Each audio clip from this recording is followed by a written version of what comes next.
You're listening to the Soul Career Podcast, the podcast that brings you stories from people who've taken a risk to discover careers that fill them with purpose and make them come alive. I'm your host, Lysandra Rickards, and I lead Soul Career, a coaching company that helps executives, professionals, and entrepreneurs to find and live their life's work and to lead authentically. So if you love this episode, let us know. Send us a message on Instagram at Soul Career. Now for the episode. Thanks for joining us at Soul Career. I'm Lysandra Rickards, and today I have the immense pleasure of speaking with Brandon Andrews. Brandon has the coolest job in the world. He recruits diverse entrepreneurs for ABC's hit show Shark Tank. Now, for those of you who don't know, Shark Tank is where entrepreneurs pitch to a panel of amazing potential investors like Mark Cuban, Damon John, Mr. Wonderful Kevin O'Leary, and many more. So Brandon, tell us everything about your job. Yeah, thanks so much for having me. Excited to share a little bit of the background on my career and, of course, what I do with Shark Tank. So Shark Tank, as you mentioned, is a reality TV show based in the U.S. And entrepreneurs come and pitch the sharks. And we're actually currently casting for season 12 of the show. So the show's been around for a long time now, and I've been around for about half of that time. So I've been around since about season 7 of the show, and I travel around the U.S. and host casting calls for entrepreneurs, and I'm focused on finding more diverse ideas, so making sure that the diversity in terms of types of businesses is represented on the show, so making sure every kind of business, every sector is represented, but also focused on finding more diverse voices, so ensuring that the diversity reflected in the audience watching at home is reflected in the entrepreneurs who are actually pitching on the show. I meet several thousand entrepreneurs every year all around the country.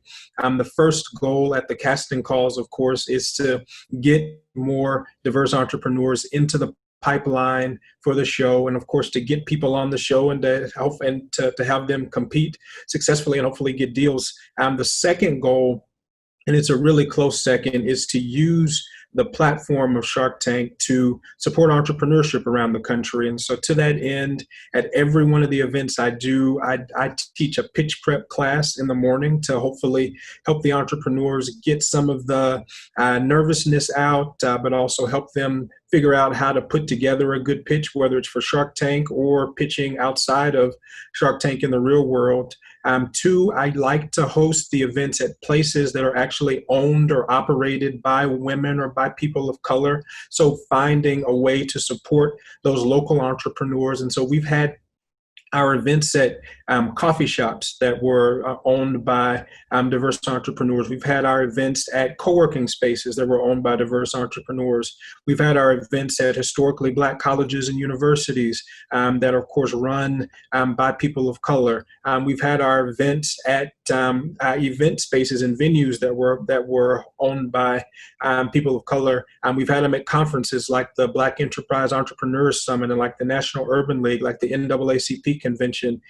I believe that we have to be intentional about getting diverse entrepreneurs into the pipeline. And part of that is going where these people live and not expecting them to have to go out of their way to go to the big convention center or the big event venue in whatever area we're in, because entrepreneurs are busy. And even if you are an aspiring entrepreneur, you have a 9-to-5, so you're still busy. And so let's make it as convenient as possible for them to get into the pipeline for the show. The last thing I'll say is I try to partner with local organizations, national organizations that support entrepreneurs as well. And so to that end, we've had the Small Business Administration, the Minority Business Development Agency, the the Urban League, which I mentioned previously, organizations like Walker's Legacy that works with female entrepreneurs of color. We've had them come in and have table space and do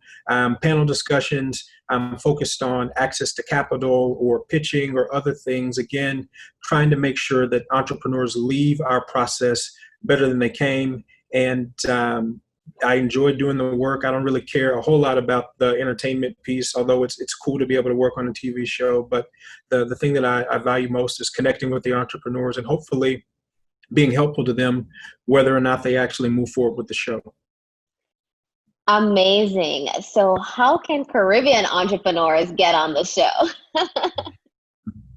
So Shark Tank is a show for entrepreneurs that are working in the U.S. Or who are U.S. or who are U.S. citizens, and so there's some folks in the Caribbean that are part of the U.S. and so those folks could apply no matter where you're running your business. But if you're outside of U.S. citizenship, then you just have to be doing a significant amount of business in the U.S. To be able to be considered for the show. However, there are a lot of other opportunities for folks that may not qualify for Shark Tank that I'm happy to share and connect people to. Shark Tank's not the only TV business show; it's the only one I'm working on right now. But there's certainly other opportunities there, and I'm happy to talk about that as well. Okay, so this is the Soul Career podcast, and you sound like you are in a potential soul career. So how did you find yourself in such a cool career? Well, I have an untraditional path, I guess, if there is a non-traditional path to doing the work with Shark Tank.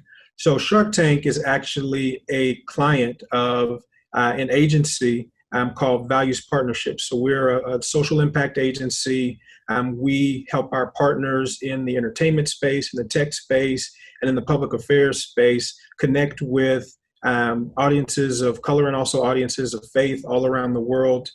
Shark Tank has been one of our clients for a long time. I do all of the agency's work around entrepreneurship and technology. The founder of the agency, Joshua Dubois, and I actually met when I was working in the U.S. Senate in Washington, D.C. So I spent several years, about 5 years working in the Senate. It's where I started my career. Joshua was working for then Senator Obama and went on the campaign, of course, in 2008 and eventually went to the White House and ran the Office of Faith and Community Partnerships. I stayed on the Hill during the first term. And after the first term, we reconnected.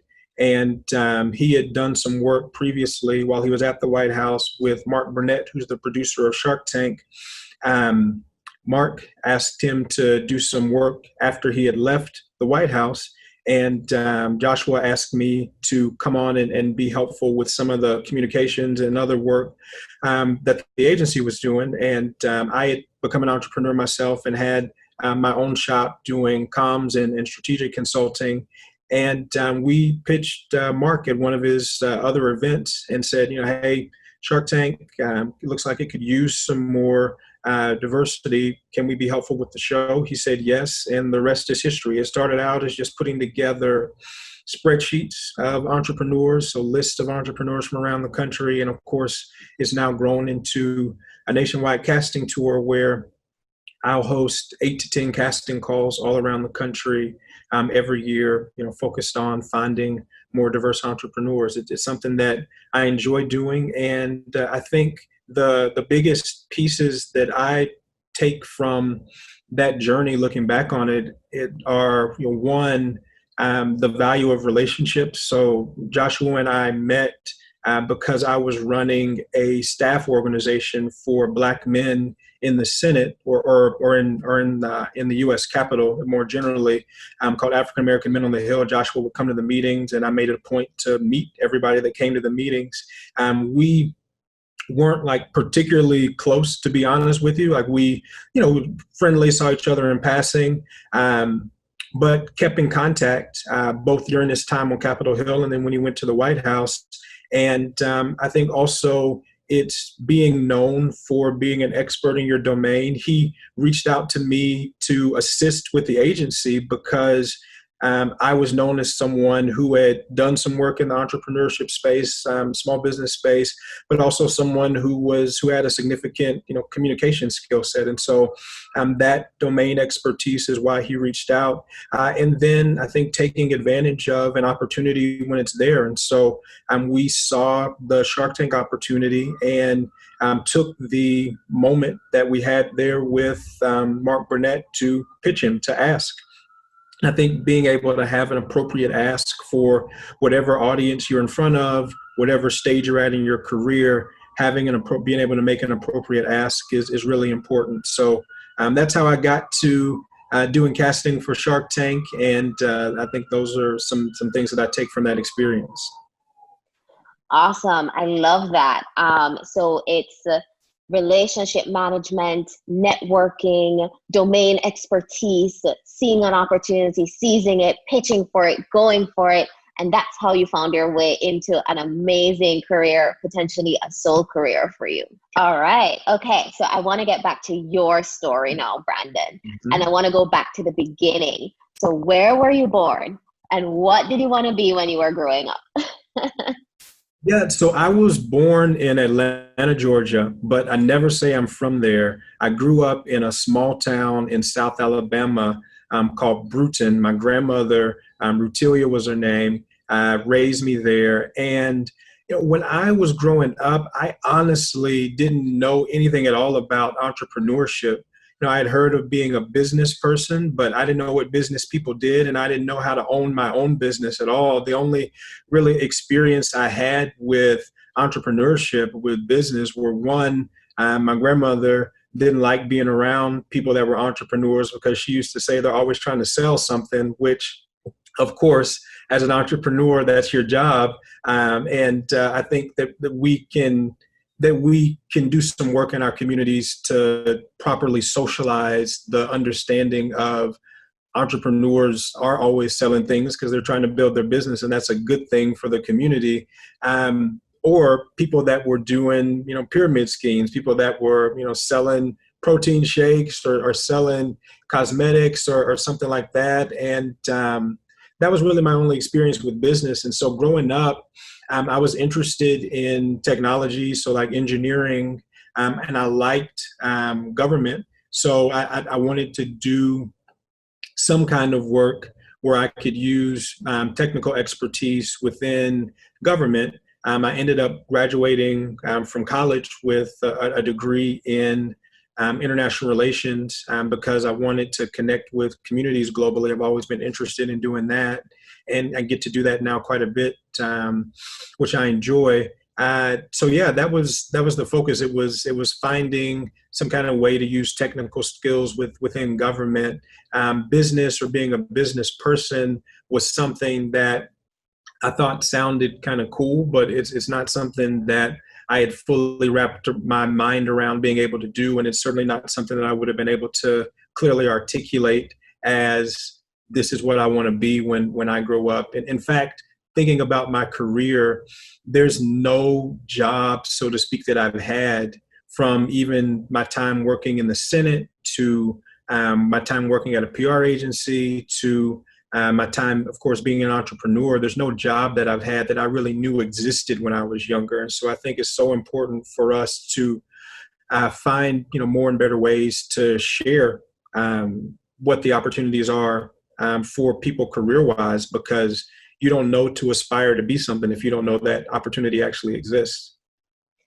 Absolutely. And I say that all the time. Growing up in Jamaica myself, we were funneled into professional career paths where you could get a salary and be set for life, right? So doctor, lawyer, engineer. And if you wanted to be an entrepreneur, it was like, okay, are you failing out of school? Are you failing in the other things? Why you want to be a business person? Or, banker is the best you can do as a business person, right? So I completely agree with you. We need to open everyone's eyes about the non-linear paths that exist. So you grew up in Alabama and you went to college in Oklahoma. So for those I of us did. who live outside of the US, the deep south like that, or at least that's what I think of as the deep south, how does that impact how you grew up and how you see the world right now? Yeah, I like my Southern upbringing. I know when a lot of people think about the South, they think about the civil rights movement, they think about racism, they think about slavery, and all of those things are realities. However, while I was growing up, I didn't experience any overt racism myself. So definitely heard of people being impacted by things, but there was never an experience that I had where I could pinpoint someone doing something or not doing something because of my race or the color of my skin. However, there's bias and racism, sexism, ableism, all of these things evolve over time. And very often they go from being overt to being covert. And so maybe there were things that happened that I just didn't pick up on because I was a child and I didn't, know what people were really talking about. But my time growing up in Alabama, my grandmother raised me, and it was a small town, so knew just about everybody, and everybody knew who I was. My grandmother had been a teacher for 40 plus years in that town, and so everybody knew her. And even though she had already retired by the time I came along, she was still very much so involved in the community and still like tutoring and giving piano lessons and all kinds of things to people. And I think that seeing her still continue to give back, even when she didn't have to, really built up a strong, I guess, sense of altruism in me, in a strong understanding that I was on the earth to make a positive impact, to do something good, even if I didn't know necessarily what that good thing was going to be. But I grew up, went through school. I was an athlete. My grandmother very begrudgingly allowed me to play sports in middle school, and I started off doing karate and then baseball, because baseball, I figured she thought that I had the least likelihood of actually getting injured. And then finally I got to start playing American football in late middle school, so like 8th, 9th grade. And then in high school, I did football and I did track, and of course ended up doing track in college. When I was a junior in high school, moved from living with my grandmother to living with my mother and sister in Florida, so in Panama City, Florida. So I actually graduated from high school there. And that experience was really formative and also pretty difficult because my mother made some decisions that weren't the best, honestly, and she ended up in jail. And so my sister and I ended up being homeless for a significant part of that time, and relying on either friends or people from our church to have a place to stay and to get to and from school, and to be able to have something to eat day to day. I think that experience also, because I saw people helping me out, also reinforced in me that seed that my grandmother had planted through her example, that I'm here to make a positive impact, and that it's part of my responsibility to give back and to help others. So I was able to, despite the issues there, and a myriad of issues there, but despite the issues there, was able to successfully get into college. Was a track athlete in Oklahoma, and Tulsa, Oklahoma, as some of your listeners may know, is the home of Black Wall Street, and so it was a community of African Americans who were entrepreneurs. And so in that community, there were over 300 Black-owned businesses in the early 20th century. So thinking about the 19 teens and 1920s, over 300 Black-owned businesses. And unfortunately, it was destroyed by a white mob And that story is so significant because it's the most significant race riot that ever happened in U.S. history. But it's a story that I wasn't familiar with at all. It's a story that just wasn't told, that just wasn't taught, and both from the racial, perspective, but also from the business and entrepreneurship perspective. It's just such an important story, and the fact that my grandmother was a teacher and she wasn't even really familiar with it, I think underscores how hidden it was. And so when I got there, because of the experience I had in Florida and with my grandmother, I wanted to volunteer and give back. So on Saturdays, I would do this program called Adopt a Block. So we would go to North Tulsa, which is where Greenwood community was, which is where the Black Wall Street was. And we just knock on doors and say, hey, can we fix a leak or mow your yard or trim your hedges, or what can we do to be helpful? And through doing that, I saw there's so much we can do with our two hands to be helpful to other people.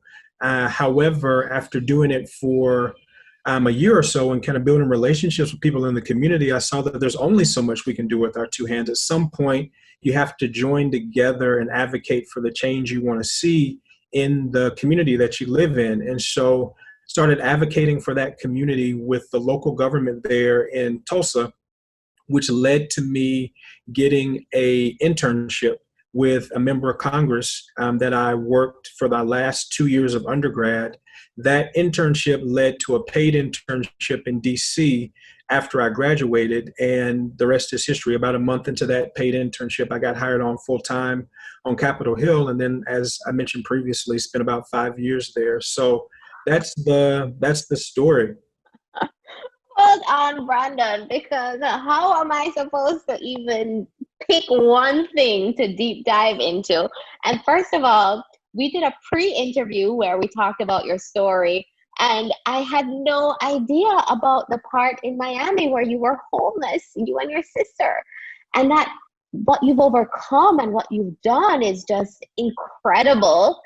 If you could pick on like 2 or 3 things when you were in that situation of being homeless and ended up in college and ended up in Congress, what 2 or 3 character traits would you say led you to still making good decisions even in that situation? Yeah, I think something that's just a life principle for me is some things aren't your fault, but they are your responsibility to deal with. So wasn't my fault at all that what happened. So it wasn't my fault. I was a child. I had no control over it. However, it was absolutely my responsibility to deal with it, both for my sake, but then also because my sister is younger than me, for her sake as well. So I think that understanding, although I may not have been able to articulate it as succinctly as I can now, but just knowing that just because something bad happens, something unfair happens, doesn't alleviate me of my responsibility to take care of myself and to continue moving forward.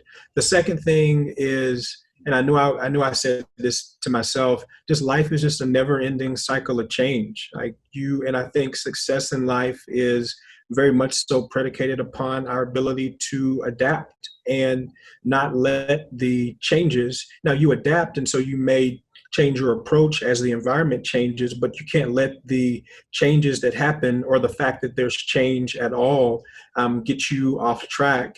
And I think the third thing is I just saw so much potential being forestalled or being wasted with guys that I was an athlete with. So even despite being the home situation, when I was in Florida, and I was in Panama City, Florida, not Miami, but when I was there, I was still an athlete. So I still did track and I still did football. And the guys that were with me on the football team, every one of them, had not just significant physical abilities, because we were a really good team. We're, nationally ranked team. But all of them had significant mental acumen. But one by one, things would take them out. And sometimes there were things that were completely outside of their control. So their parents made a decision, or they were in a similar situation in terms of homelessness or instability at home. And sometimes it would be things that they decided to do that ended up impacting them in a way that was much more significant than maybe they thought it would be. So, trying to make money by selling drugs or doing things that are illegal, or just doing something to have some fun and having it kind of get blown out of proportion. I saw that happen over and over again, and I didn't want that to happen to me. I think there's a broader conversation that we should have, not just in the US, but globally, about younger people, and very often the decisions that those guys would make, because some of them should have been, they had NFL caliber talent, but the decisions that they made in high school when their brains weren't fully formed impacted their lives and kept them from being able to reach their full potential. And I think creating environments that allow people to reach their full potential, not environments that punish people for life for decisions that they made when they were really young. Wow. That's really great insight as well. And what a story, Brandon. And actually, we can hear the sirens in the background. Where are you calling in from today? I just live at home, but yeah, I guess What there's city? What city? I guess there's some activity. I'm in DC. Yeah. Okay. All right. So you ended up in the U.S. Senate, and you were there for 5 years. So how did that shape who you are today, that period in the Senate?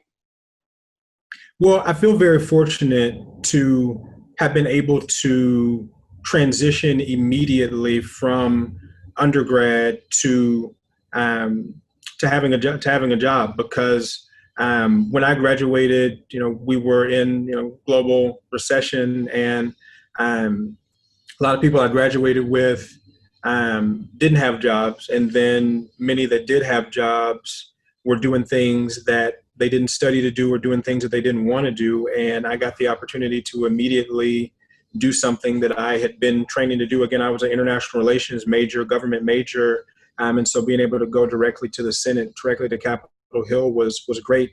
In the Senate, it's interesting. The U.S. Congress is considered to be one of the foremost legislative bodies in the world.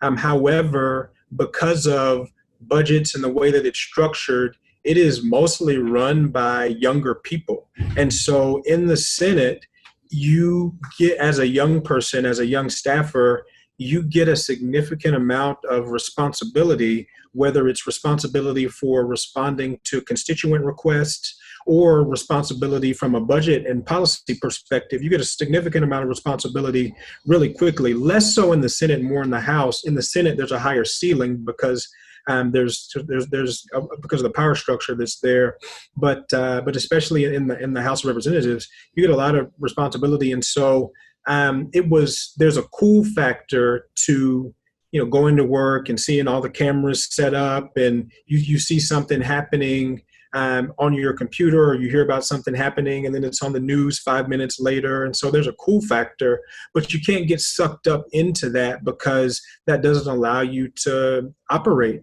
And it's a place where you have to operate at a high level consistently to be able to compete, because it's a very competitive place. But in order to actually have some wins, you have to be able to operate at a high level consistently. And so I'm thankful that that's the place I started my career, because I think it instilled in me some good habits and a good understanding in terms of the kind of work that I needed to do consistently. And then also I'm just thankful for the opportunity to have a significant amount of responsibility, policy-wise, budget-wise, et cetera, at a younger age, because it's an experience that I was able to have earlier than maybe some other people might have had. If you go to more traditional corporate America, if you're an entrepreneur as a younger person, you have to do everything. So you get that experience regardless. But a lot of folks in corporate America, they kind of ease you into it a little bit more. But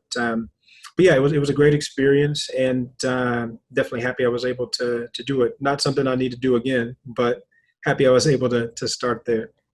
And the network you built from your time in the Senate really catapulted you into the career that you're in now. And Yeah. I often, go ahead, yeah. Well, yeah. So networking is incredibly important. It really is. It's incredibly important, and you can't survive in a place like Capitol Hill without networking appropriately. It just doesn't, without relationship building and building actual genuine relationships in addition to building relationships that are maybe primarily focused on a work product. But yeah, relationship building is incredibly important in whatever field you're in, but especially in a legislative body like the Senate, in a place where it's just relationships are incredibly important. That's true. Yeah. Well, exactly. And I was going to say that the first job you get out of college, I often recommend to people who ask me who want to go straight and become a young entrepreneur and be like Zuckerberg and build the next Facebook. I often think, well, actually, you want to professionalize yourself a little bit first when you're right out of college. You want to learn a work ethic. You want to learn how to deliver at a high caliber, a high quality work product. So would you agree with me, or do you have a different recommendation for kids straight out of college? Well, I think it's really predicated upon what kind of traction you're getting for the business. If the traction requires you to or allows you to do it full time, then yeah, do it. But if it doesn't, then no. I think generally speaking, whatever you can do as a younger person to get more professional experience, to put yourself in is going to put yourself in a position to succeed, whether that's through a more traditional business lens or whether that's through entrepreneurship. So yeah, I definitely don't think it's bad advice to say to somebody, yeah, try to get some good professional skills as much as you can before going fully into business. But if you're in a position where the traction that you're getting on for the business requires you to do it full time, then you should just be cognizant of the fact that maybe I have an underdeveloped skill set from a professional standpoint. I have what it takes to run this business, but what else? But do I have what it takes to scale it and grow it in a way that is going to be sustainable over time? Because some of those things, as a startup founder, you're not going to be able to just learn on the job. You have to either get some different experience and bring that in, or have somebody teach you. That's great advice. Great advice. So Brandon, have you found your soul career? Yeah, I definitely love what I do, and not just Shark Tank. Shark Tank's a part of it, but I love connecting with entrepreneurs. I, as aforementioned, have a focus in life on creating a positive impact, doing good. And I have attempted to do that through government. Of course, started my career there. I've attempted to do that in the nonprofit space. So I didn't mention earlier, but I was executive director of a nonprofit organization for a short time, interim executive director for a short time after Capitol Hill. And actually now I'm the chairman of the DC Commission for National and Community Service. So we oversee Serve DC, which is the mayor's office of volunteering and partnerships in Washington, D.C. So I've attempted to do it through the nonprofit space, and I found that using the principles of entrepreneurship and using business to having to create a positive impact in the world is it's such a great way to do it. And so Shark Tank's a piece of that, but the other pieces are the investing that I do in businesses and the advising that I do with entrepreneurs. I have my own, business, a mobile app company, as well as I'm still doing, consulting on my own. And I think being able to, again, create an environment that allows people to reach their full potential as entrepreneurs is something I'm passionate about. And so definitely I think I found it, and appreciate you articulating it in that way as soul career, because I think it's a great way to put it. So it seems like people have this mission to have a big impact in the world, kind of follow that trajectory from government to nonprofit to entrepreneurship, or at least the two of us did. I think you need to have experience in all three to be able to have a fully formed approach to whatever it is you're doing. Because even if you're in the business world, you're always going to interact with government. I mean, I still talk to folks that are in government on a weekly basis, and I'm always talking to people that are in the nonprofit space as well. Because very often for our agency, we're running impact campaigns for corporate clients. And so you need to understand how all three work effectively in order to, I think, reach the full potential that you have personally to make an impact. And so if you can spend some time in all three, or even if you are in entrepreneurship and in your any free time you have, you can join a nonprofit board, or you can interact with government. There are local boards and commissions in the Caribbean, just like in the U.S., where your mayor or city council person may appoint you to help the city make decisions on a particular sector of the economy, or for a particular population. Take advantage of those opportunities, because they're great learning opportunities for you, and will help you be more well-rounded. But also, they also give you an opportunity to make a significant impact. So I was a public servant, so to speak, working in the Senate.